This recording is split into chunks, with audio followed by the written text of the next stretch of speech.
Hello दोस्तों, स्वागत है आपका लक्ष्य आईएएस पीसीएस में। और जैसा कि मैंने आपको बताया था कि करंट इशू पे हम आपके पास वीडियो लाते रहेंगे। तो आज का जो अपना टॉपिक है वो है राजनीति का अपराधीकरण। यानी कि जैसे इस समय आप देख रहे हो कि कई राज्यों में चुनाव हो रहे हैं और हर पॉलिटिकल पार्टी ज़्यादा से ज़्यादा आपराधिक पृष्ठभूमि वाले व्यक्तियों को टिकट देने की कोशिश कर रही है। यानी कि एक प्रकार की प्रतिस्पर्धा लगी हुई है। बीजेपी, जैसे यूपी की बात करूं तो यूपी में बीजेपी समाजवादी पार्टी को कहती है कि वो गुंडागर्दों या गुंडों को टिकट दे रहे हैं या आपराधिक पृष्ठभूमि वालों को टिकट दे रहे हैं, और समाजवादी बीजेपी को कह रही है। और आपके पास एक दूसरे पर जो है लांछन लगाती रहती हैं पार्टियाँ। लेकिन हम ये समझने की कोशिश नहीं कर रहे कि राजनीति का अपराधीकरण कैसे हुआ, राजनीति के अपराधीकरण का मतलब क्या है और उसके कारण क्या हैं, राजनीति के अपराधीकरण के, या उसके भारतीय राजनीति पर या भारतीय लोकतंत्र पर प्रभाव क्या पड़ेगा, और इस समय मौजूदा समय में राजनीति के अपराधीकरण को रोकने के संदर्भ में कानून कौन कौन से हैं और आगे की राह क्या हो सकती है। तो इस वीडियो में हम पूरी इन सारी चीज़ों को डिस्कस करेंगे। और ये आपका राजनीति के अपराधीकरण से संबंधित जो भी क्वेश्चन आएगा आपका, उसमें ये आपका हेल्प करेगा। और ये बिल्कुल क्वेश्चन की फॉर्म में ही है, क्वेश्चन भी इसी टाइप से पूछा जाएगा। तो राजनीति का अर्थ क्या है, उसके कारण क्या हैं, उसके प्रभाव क्या है, कानून और आगे की राह। क्योंकि देखो, अगर मैं राजनीति के अपराधीकरण की बात करूं दोस्तों, तो ये कोई ऐसा नहीं है कि वर्तमान में ये चीज़ें बढ़ी हैं।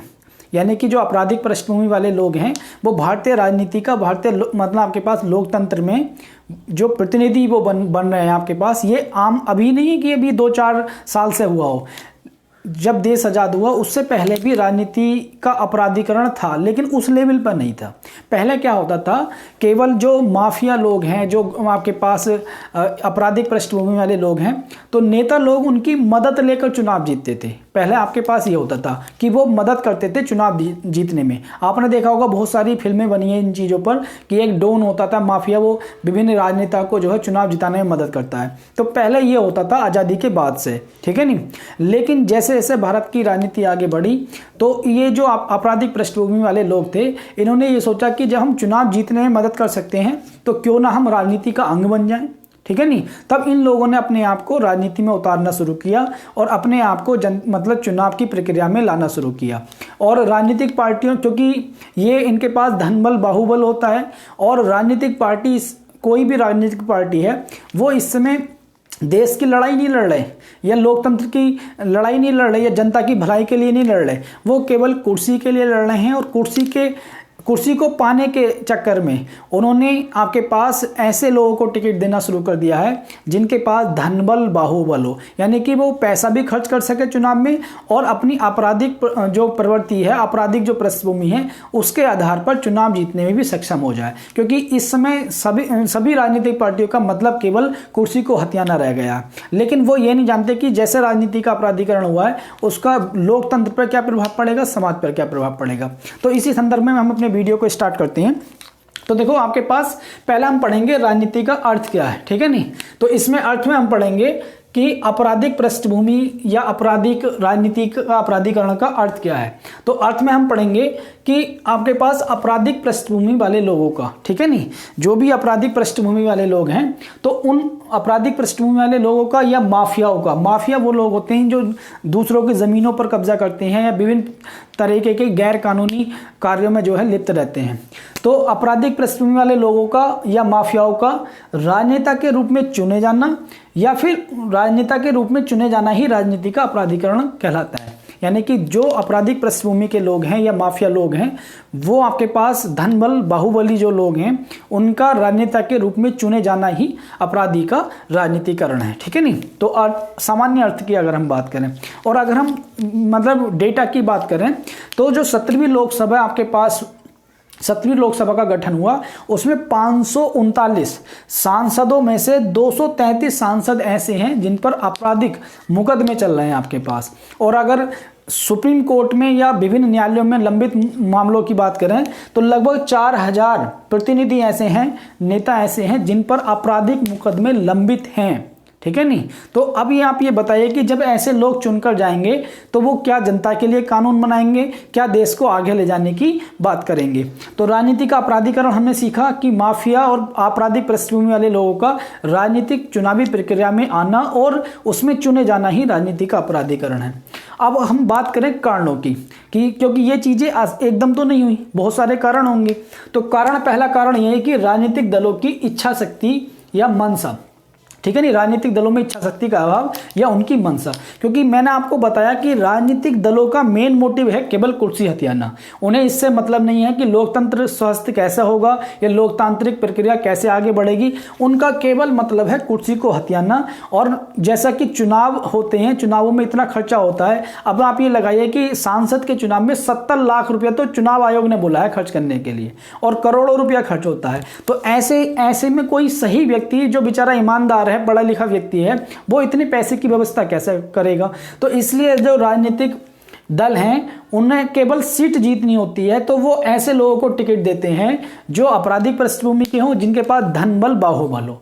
तो उस लिहाज से आपराधिक पृष्ठभूमि वाले लोग राजनीति में प्रवेश कर गए, क्योंकि राजनीतिक दलों की इच्छा शक्ति केवल चुनाव जीतना है। उसके बाद चुनावों में चूंकि बड़े पैमाने पर खर्चा होता है और धनबल और बाहुबल का मतलब बोलबाला रहता है, तो इसलिए राजनीतिक पार्टियों ने अपनी जीत को सुनिश्चित करने के लिए ऐसे लोगों को आपके पास टिकट देना शुरू किया जिनके पास धनबल और बाहुबल भरपूर मात्रा में होता है, ठीक है नहीं। उसके बाद चुनावों में जाति और धर्म का बोलबाला। हमारे यहाँ जो लोकतंत्र है, एक मतलब ये कहा जाए, वैसे तो लोकतंत्र जनता का जनता के लिए शासन है, जनता का जनता के द्वारा जनता के लिए शासन, लेकिन वास्तविक रूप से हमारे यहाँ लोकतंत्र की जगह भीड़ तंत्र है। क्योंकि हमारे यहाँ जो चुनाव होते हैं तो हमारे चुनावों में जाति धर्म इन सब का बोलबाला रहता है, और इन सब के आधार पर ही मतदाता वोट देता है, और अपने वोट को मतलब इन आधारों पर ही देकर वो आपके पास एक विशेष जाति या वर्ग के लोगों को चुनता है, ठीक है नहीं। विशेष जाति क्या मतलब, जाति अपनी जाति से संबंधित किसी व्यक्ति को वोट देने की उसकी प्रोबेबिलिटी ज़्यादा आ जाती है। और धर्म के नाम पर यहाँ चुनाव लड़े जाते हैं, ना कि विकास के नाम पर। अब एनवायरनमेंट किसी भी राजनीतिक पार्टी का मुद्दा नहीं है, बिल्कुल भी। हम यूएन में जाके भाषण देते हैं बहुत सारे एनवायरनमेंट पे, लेकिन अपने देश में जब चुनावी बात आती है तो एक शब्द भी नहीं बोलते, ठीक है नहीं। तो ये सारी और जितनी पॉलिटिकल पार्टी है, एनवायरनमेंट किसी के लिए कोई आपके पास मुद्दा नहीं है, गरीबी किसी के लिए कोई मुद्दा नहीं है, कुपोषण किसी के लिए कोई मुद्दा नहीं है, शिक्षा पिछले 2 सालों से शिक्षा व्यवस्था बिल्कुल ठप पड़ी है, किसी के लिए कोई मुद्दा नहीं है आपके पास शिक्षा। बच्चे जो हमारी पीढ़ी है वो घर पे पड़ी पड़ी बेकार हो रही है आपके पास, तो उनके स्वास्थ्य सही है, इनके लिए चुनावों में भीड़ जुटाने में कोरोना नहीं जुटता है, मतलब कोरोना नहीं आता, लेकिन बच्चे स्कूल जाते हैं। अरे भाई, बच्चे स्कूल नहीं जाएंगे तो कैसे पढ़ेंगे। आप व्यवस्था ऐसी कीजिए कि उनकी स्वास्थ्य को आप सुरक्षित रखवाइए। स्टेट का काम क्या होता है? तो कुल मिला के बस इनका काम जाति और धर्म के आधार पर, ध्रुवीकरण के आधार पर चुनावों को जीतना होता है। तो ऐसे में क्या होता है, जनता जागरूक नहीं है हमारे यहाँ, और जनता जो है ऐसे लोगों को प्रतिनिधि बना लेती है जो आपके पास राजनीति का मतलब जो अपराधीकरण या अपराधी प्रवृत्ति के लोग होते हैं। उसके बाद नैतिकता और मूल्यों का अभाव, क्योंकि राजनीति में नैतिकता और मूल्य आपके पास, पारदर्शिता है, संवेदनशीलता है, ठीक है नहीं, इन सारे सत्यनिष्ठा है, इन सारे मूल्यों का अभाव है राजनीति में। और राजनीतिक पार्टियों में भी आपके पास इनका अभाव मिलता है, और राजनीतिक पार्टियों में जब इनका अभाव होता है तो ऑटोमेटिकली राजनीतिक पार्टी उन लोगों को ज़्यादा वरीयता देती हैं जो उनकी जीत की प्रोबेबिलिटी को सुनिश्चित कर सकें, उनकी प्रायिकता को सुनिश्चित कर सकें। और एक कारण है न्यायपालिका में सुधार का अभाव, क्योंकि मैंने अभी आपको बताया 4000 मुकदमे न्यायपालिका में लंबित हैं। अगर न्यायपालिका में सुधार नहीं होता, आपने देखा होगा बहुत सारे राजनेता मतलब उन्हें 10 को लग जाते हैं, कई मतलब 30-30 वर्ष में निर्णय आते हैं। तो अभी आप ये लगाइए, कोई व्यक्ति 30 वर्ष में कई बार चुनाव लड़ लेता है, क्योंकि हमारे यहाँ जो कानून है वो जब तक दोष सिद्ध नहीं होता तब तक वो अयोग्य नहीं ठहराया जाता। तो दोष सिद्ध होने में 30-30 साल लग जाते हैं। न्यायपालिका में सुधार का अभाव है, हमारे यहाँ न्यायिक व्यवस्था बड़ी धीमी है, तो उससे क्या होता है, मामले लटके रहते हैं और ये अपराधी प्रवृत्ति वाले लोग चुनाव लड़ते रहते हैं। उसके बाद जनप्रतिनिधि कानून 1951 में संशोधन की जरूरत है। जनप्रतिनिधि कानून जो आपके पास नेताओं के चुनाव लड़ने से संबंधित चीज़ें उसमें लिखी हुई हैं, तो उसमें भी सुधार की ज़रूरत है। क्यों? क्योंकि आपने देखा होगा हमारे यहाँ कोई व्यक्ति अगर जेल में है तो वो वोट नहीं डाल सकता, लेकिन वो व्यक्ति चुनाव लड़ सकता है, जीत सकता है, संसद का सदस्य बन सकता है, विधानसभा का सदस्य बन सकता है, लेकिन अगर वो जेल में है वोट नहीं डाल सकता। आप ये बताइए, ये मतलब एक प्रकार का अलग मतलब सिनेरियो है नहीं है आपके पास कि आप वोट तो नहीं दे सकते जब जेल में हो, लेकिन चुनाव लड़ सकते हो, संसद के और विधानसभा के सदस्य बन सकते हो। तो हमें जनप्रतिनिधि कानून में भी संशोधन की जरूरत पड़ेगी आपके पास। चुनाव में नोटा की अहमियत कम। चुनाव आयोग ने एक प्रावधान लाया नोटा का, ठीक है नहीं, जो आपके पास नन ऑफ दीस को चुनने के लिए होता है कि इनमें से कोई भी नहीं, लेकिन वो केवल एक संकेत मात्र है, उसकी कोई अहमियत नहीं है। अगर चुनाव आयोग उसे अहमियत दे कि जिस क्षेत्र में नोटा के वोट ज़्यादा हों, तो उस नोटा के आपके पास वोट ज़्यादा हों, लोगों ने ज़्यादा यूज़ किया हो, तो उस क्षेत्र के चुनाव को रद्द कर देना चाहिए। और दूसरे जो प्रतिनिधि लड़ रहे थे, नोटा का मतलब नन ऑफ दीस, इनमें से कोई भी नहीं आपके पास जनता को पसंद है, तो ऐसे में चुनाव आयोग को नोटा को मतलब अहमियत देनी चाहिए। नोटा को कम अहमियत होती है, तभी तो लोगों का नोटा पे विश्वास नहीं रहा। अगर नोटा को अहमियत चुनाव आयोग देगा तो उससे क्या होगा, उससे उस क्षेत्र के चुनाव रद्द कर दिए जाएंगे और नए प्रतिनिधि आएंगे, स्वच्छ छवि वाले लोग आएंगे और पॉलिटिकल पार्टी पे भी प्रेशर बनेगा स्वच्छ छवि वाले लोगों को आपके पास टिकट देने का। उसके बाद जनता में जागरूकता की कमी। जनता हमारे यहाँ लोकतंत्र, जनता का शासन जनता के द्वारा जनता के लिए, लेकिन जनता को यही नहीं पता कि शासन क्या है। जनता को यही नहीं पता कि अच्छा व्यक्ति अगर शासन करेगा तो उसका लाभ उसके लिए क्या होगा। हमारे जनता की जागरूकता की कमी है। जाति, धर्म और फ्री के चक्कर में जनता जो है वो सारी चीज़ों को नज़रअंदाज कर देती है और ऐसे लोगों को भी चुन लेती है जिनकी पृष्ठभूमि आपराधिक होती है या जो आपराधिक पृष्ठभूमि के लोग होते हैं। अब बात आती है कि जब ऐसे लोग चुनकर जाएंगे तो प्रभाव क्या पड़ेगा। तो पहला प्रभाव तो ये पड़ेगा आपके पास, जब ऐसे लोग जाएंगे कि विधायिका, हमारी जो विधायिका, नौकरशाही और न्यायपालिका, तीनों पर नकारात्मक प्रभाव पड़ता है। क्योंकि जब आपराधिक पृष्ठभूमि वाले लोग चुनकर जाते हैं तो अब आप ये बताइए कि संसद में जनता के लिए कानून बनाया जाता है, विधानसभा में जनता के लिए कानून बनाया जाता है, और जब ऐसे लोग चुनकर जाएंगे आपराधिक, तो क्या ये अपने खिलाफ कभी कानून बना पाएंगे? क्या ये अपराध को रोकने की कोशिश कर पाएंगे? क्योंकि जो व्यक्ति खुद अपराधों में लिप्त है तो वो अपने लिए कानून क्यों बनाएगा। तो यहाँ सोचने वाली बात है कि जब ऐसे लोग चुनकर जाते हैं तो विधायिका की भी कार्य प्रणाली पर क्या पड़ता है, नकारात्मक प्रभाव पड़ता है। फिर नौकरशाही, जो ईमानदार अफसर होते हैं तो इन आपराधिक पृष्ठभूमि वाले लोगों पर क्या वो कार्रवाई कर पाएंगे? उन पर राजनीतिक दबाव इतना बना दिया जाता है इन लोगों के द्वारा कि वो अपना काम भी सही से नहीं कर पाते, तो उनकी जो एफिशिएंसी होती है कार्य करने की, उस पर भी नकारात्मक प्रभाव पड़ता है। और फिर न्यायपालिका, भाई आपके पास ऐसे लोग जब चुनकर जाएंगे तो न्यायपालिका में पहले से मामले इतने लंबित पड़े हैं और न्यायपालिका की कार्य प्रणाली पर भी प्रश्न चिन्ह उठता है कि न्यायपालिका ऐसे लोगों को राजनीति से बाहर कर पाने में अक्षम साबित हो रही है, ठीक है नहीं। उसके बाद आता है कि भारत में लोकतांत्रिक व्यवस्था के लिए चिंता का विषय। हाँ, भारत में लोकतांत्रिक व्यवस्था के, क्योंकि लोकतंत्र की मजबूती होता है, स्वस्थ लोकतंत्र वही होता है जिसमें चुने हुए प्रतिनिधि जनता के कल्याण के लिए काम कर रहे होते हैं। यानी कि भारत एक वेलफेयर स्टेट है और जनता का कल्याण करना स्टेट का काम है।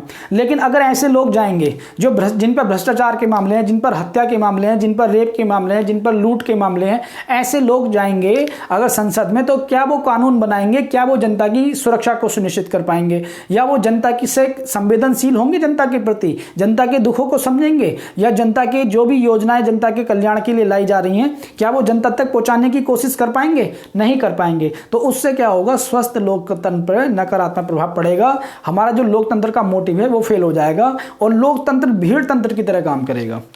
उसके बाद अच्छे लोगों के राजनीति में नाने से भी स्वस्थ लोकतंत्र पर खतरा है। अब आप ये बताइए कि जब ऐसे लोग धनबल बाहुबल के आधार पर चुनाव जीते जाएंगे और इनका चुनाव में यूज होगा, तो पढ़े लिखे अच्छे समझदार लोग फिर राजनीति में नहीं आएंगे। और जब कहते हैं कि जो बुद्धिजीवी वर्ग जब एक व्यवस्था से अलग हो जाता है तो वो व्यवस्था पंगु हो जाती है। तो जब बुद्धिजीवी वर्ग आपके पास चुनावों में पार्टिसिपेट नहीं कर पाएगा, चुनकर नहीं आ पाएगा, तो ये जो लोकतांत्रिक व्यवस्था है ये पंगु हो जाएगी और इसी चीज का फायदा उठाकर विभिन्न आपराधिक पृष्ठभूमि वाले लोग अपने लिए मनमाफिक कानून बनाएंगे और अपने आप को बढ़ाने की आगे कोशिश करेंगे। धन का संकेंद्रण होगा और चारों ओर एक प्रकार की अराजकता फैल जाएगी। उससे एक फिर आगे आपके पास है, राजनीति में नैतिकता और मूल्यों का अभाव होगा। यानी कि जिस व्यक्ति पर इतने सारे मुकदमे हो, हत्या, रेप, भ्रष्टाचार के, तो क्या वो नैतिक मूल्यों को राजनीति में रख पाएगा? क्या वो अपने कार्य में पारदर्शिता कर पाएगा? क्या वो जनता के प्रति जवाबदेह होगा? जिसने अभी तक जनता का गला घोटा हो तो क्या वो जनता के प्रति जवाबदेह होगा? क्या उसमें सत्यनिष्ठता होगी? क्या वो जनता के दुखों को समझेगा? जिसने जनता को अभी तक दुख पहुंचाए हो, जनता के प्रति असंवेदनशील हो, क्या वो जनता की संवेदना को समझेगा? क्या वो लाइन में खड़े अंतिम व्यक्ति तक उसका हक पहुंचाने की कोशिश करेगा? नहीं करेगा। तो ये सारे प्रभाव पड़ेंगे अगर आपराधिक पृष्ठभूमि वाले लोगों को राजनीति में लाया जाता है। अब कानून क्या है हमारे देश में? अगर मैं अपने देश में कानून की बात करूं तो जनप्रतिनिधि कानून है एक 1951। इसकी धारा 7 से लेकर 11 में अयोग्यता, यानी कि ऐसे लोग जिन पर आपराधिक पृष्ठभूमि के मामले हैं उनकी अयोग्यता से संबंधित कानून है आपके पास। एक आपके पास इसकी धारा 8 में ही लिखा हुआ है कि दोषित साबित हो चुका, अगर किसी व्यक्ति पर 2 साल का उससे सजा मिल चुकी है तो वो व्यक्ति चुनाव नहीं लड़ सकता, यानी दोषित साबित हुआ व्यक्ति चुनाव नहीं लड़ सकता। और इसी में यह लिखा है कि आपके पास 2 साल की किसी को सजा हो चुकी है तो वो उस दिन से अयोग्य घोषित हो जाएगा। जैसे लालू यादव जी अभी तक अयोग्य घोषित हो चुके हैं, वो चुनाव नहीं लड़ सकते 6 साल तक, है ना। अब सुप्रीम कोर्ट के क्या दिशा निर्देश हैं भाई? सुप्रीम कोर्ट ने कहा कि राजनीतिक प्रत्याशी, जो भी राजनीतिक दल हैं, वो प्रत्याशियों के आपराधिक रिकॉर्ड अपनी वेबसाइट पर डालें। पहली बात तो राजनीतिक दल ऐसे प्रत्याशियों को टिकट देने से बचें। लेकिन आज चुनावी व्यवस्था में ऐसे प्रत्याशियों को टिकट देने की, आपराधिक पृष्ठभूमि वाले प्रत्याशियों को टिकट देने की एक प्रतिस्पर्धा चल रही है। हर पार्टी चाह रही है कि मैं तुमसे ज्यादा दूंगी, मतलब आपके पास हर पार्टी बोले हम आपसे ज्यादा देंगे और आप हमसे ज्यादा दो, ठीक है नहीं। एक प्रकार से पूरा राजनीतिक वर्ग जो है, ठीक है नहीं, अपराध में होता चला जा रहा है और पॉलिटिकल पार्टियों की जो एक मतलब एक जिम्मेदारी है देश के प्रति, वो उसका निर्वहन सही से नहीं कर पा रहे। तो ऐसे प्रत्याशियों मतलब सुप्रीम कोर्ट ने ये कहा कि भाई आपके अगर ऐसे प्रत्याशी हैं आपराधिक पृष्ठभूमि वाले तो उनका आपराधिक रिकॉर्ड अपनी वेबसाइट पर डालो। उसके बाद प्रतिनिधियों, चुनाव आयोग ने नियम बनाया कि प्रतिनिधि जो है, ठीक है नहीं, प्रतिनिधि आप जो भी उन पर लंबित मामले हैं, ये चुनाव आयोग ने, एससी ने ये कहा है, नीचे चुनाव आयोग का, प्रतिनिधि पर जो भी लंबित मामले हैं वो अपने क्षेत्र के न्यूज़पेपर में छपवाए और जनता तक पहुंचाए, क्योंकि जनता को भी पता चलना चाहिए कि हमारा जो प्रतिनिधि है वो किस प्रकार का है, उसका अपना क्या चरित्र है। उसके बाद अब आगे की राह क्या होगी? जब इतनी सारी खामियां हैं अपराधीकरण में राजनीति के, तो फिर आगे क्या किया जा सकता है? कुछ तो समस्या का समाधान होना चाहिए। तो आगे आपके पास यही है कि पहला, जनप्रतिनिधि कानून 1951 में संशोधन किया जाए। जनप्रतिनिधि कानून, तो पहला आपके पास आगे की राह में यही है कि जो जनप्रतिनिधि कानून है उसमें संशोधन किया जाए। और आर्टिकल जो आपके पास 201 है, आर्टिकल 201 में 102 में जो जनप्रतिनिधियों के विशेषाधिकारों से संबंधित है, उसमें क्या किया जाए, उसमें भी चेंज किया जाए, ठीक है नहीं। उसमें जो उनकी अयोग्यता से संबंधित मामले हैं उसमें थोड़ा सा 1-2 पॉइंट और जोड़े जाएं या उसमें चेंज किया जाए, ठीक है। दो संशोधन तो ये होने चाहिए। और क्योंकि जनप्रतिनिधि कानून 1951 में जो संशोधन की जरूरत है कि कोई व्यक्ति जेल में अगर है, चुनाव मतलब वोट नहीं डाल सकता लेकिन चुनाव लड़ सकता है, तो ये व्यवस्था खत्म होनी चाहिए। उसके बाद जब तक अपराध मुक्त नहीं होगा व्यक्ति, तब तक उसे चुनाव लड़ने पर रोक होनी चाहिए कि जब तक वो अपराध से मुक्त ना हो जाए। उसके बाद और क्या सुधार होना चाहिए? एक सुधार, चुनाव आयोग नोटा का जो बटन होता है उसे अहमियत दे और जिस क्षेत्र में नोटा के वोट ज़्यादा हो प्रतिनिधियों से, उस क्षेत्र के चुनाव को रद्द कर दिया जाए और वहाँ पर नए मतलब पॉलिटिकल पार्टियों से बोला जाए, प्रेशर किया जाए कि स्वच्छ छवि वाले उम्मीदवारों को उतारें। और ऑब्वियसली जब नोटा ज़्यादा होगा तो पॉलिटिकल पार्टी खुद ही प्रेशर में स्वच्छ छवि वाले लोगों को उतारेंगी, जिससे लोकतंत्र जो है स्वास्थ्य दिशा में जाएगा। उसके बाद एक लंबित मामलों के लिए, सुप्रीम कोर्ट में इतने सारे मामले लंबित रहते हैं, तो सुप्रीम कोर्ट में भी मतलब कोर्ट में भी सुधार किया जाए आपके पास न्यायपालिका में, और फास्ट ट्रैक कोर्ट की स्थापना की जाए ताकि प्रतिनिधियों से संबंधित मामलों को जल्दी से जल्दी निपटाया जाए। और अगर ये सारी चीज़ें की जाती हैं तो भारतीय लोकतंत्र जो है एक स्वस्थ लोकतंत्र की ओर बढ़ेगा और राजनीति में जो नेता और आपराधिक ठीक है नहीं, नेता और अपराधियों का जो गठजोड़ है ये खत्म होगा और नेता जो अपराधीकरण है राजनीति का वो खत्म होगा। उससे क्या होगा, उससे जनता के वेलफेयर के लिए नीति आएंगी और सरकार उसके लिए बेहतर कार्य करेगी। तो दोस्तों मैंने आज आपको बड़ा मतलब अच्छे से समझाया कि राजनीति का अपराधीकरण क्या है। इस समय चुनावों में आप देख रहे होंगे हर नेता के भाषण में मैं भी सुनने को मिलता है कि ये तमंचावादी हैं और ये इनकी पार्टी गुंडों वाली पार्टी है। इस टाइप के तमाम तरह के वक्तव्य आते हैं। लेकिन अब हमें समझना है कि राजनीति का अपराधीकरण क्या है, ठीक है नहीं। और इसमें एक और आगे की राह में जनता को जागरूक करना और जोड़ सकते हैं कि जनता को भी जागरूक करना होगा कि आप कैसे नेता को चुनकर भेज रहे हो, ठीक है। तो इसी टाइप के वीडियो को अगर हम और जो आपके पास करंट में इशू चल रहे होते हैं उनसे संबंधित वीडियो और लाते रहेंगे। दोस्तों आज के लिए केवल इतना ही। धन्यवाद आप लोगों का जुड़ने के लिए। और अगर दोस्तों आपको ये कंटेंट अच्छा लगता है, आपको लगता है कि ये प्रयास मैं और आगे करूं, तो प्लीज़ चैनल को सब्सक्राइब करें और वीडियो को लाइक और शेयर करें। और आपके पास जब सब्सक्राइब करें तो नीचे साइड में एक जो बेल होती है उसे भी दबाएं, उससे आपको हर वीडियो का नोटिफिकेशन मिलता रहेगा। ठीक है दोस्तों, मिलते हैं नए वीडियो में नए टॉपिक के साथ।